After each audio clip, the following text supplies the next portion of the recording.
Pacifism, complete nonviolence. What did Jesus mean?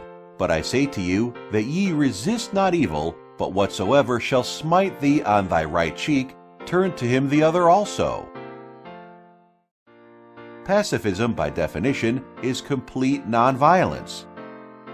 For the Christian, the bearing of arms, or engaging in war, appears to a direct contradiction to the teachings of our Jesus Christ,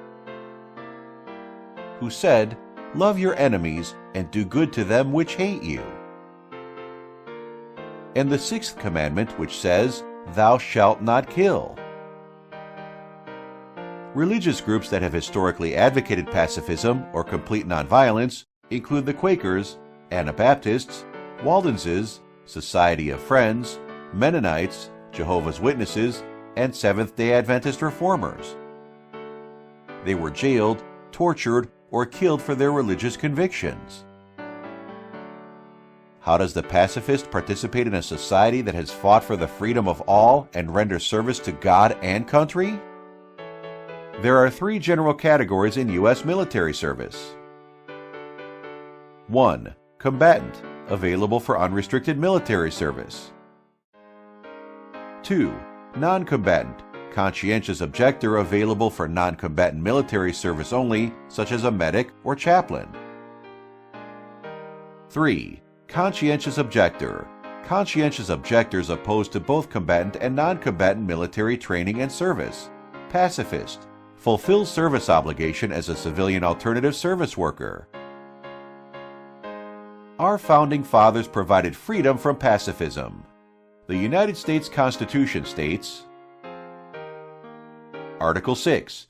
No religious test shall ever be required as a qualification to any office or public trust under the United States. First Amendment.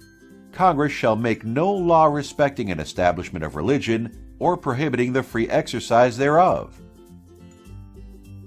Nonviolence and citizenship in the life of Christ. 1. In the process of Jesus being arrested, Peter drew his sword to defend Christ, cutting the ear off the high priest's servant. Jesus said, "Put up again thy sword into its place, for all they that take the sword shall perish with the sword." 2. Before Pontius Pilate, Herod, and the Jews, the innocent Jesus was insulted, mocked, falsely accused, scourged, and beaten. He stood silent without retaliation. His silence was eloquence. 3. Jesus said, "My kingdom is not of this world." 4. As the spotless Son of God hung upon the cross, his flesh lacerated with stripes, his last words are, "Father, forgive them, for they know not what they do." 5. When asked about paying tribute to the Romans, Jesus said, "Render therefore unto Caesar the things which are Caesar's, and unto God the things that are God's." Pacifists' high calling to citizenship. 1. Obey the laws of the land, so long as they do not conflict with the law of God. 2. Respect authorities. 3. Pay taxes faithfully. 4. Pray for the men in government so that God may bless the country with justice, order, peace, and religious liberty. Pacifists' role in society. 1. Should not take part in conflict, riots, bloodshed, or war. 2. Should contribute to the welfare of society, performing work of national importance under civilian direction in a manner which is consistent with biblical teaching. All must recognize that human government is an ordinance of divine appointment and be taught obedience to it as a sacred duty within its legitimate sphere.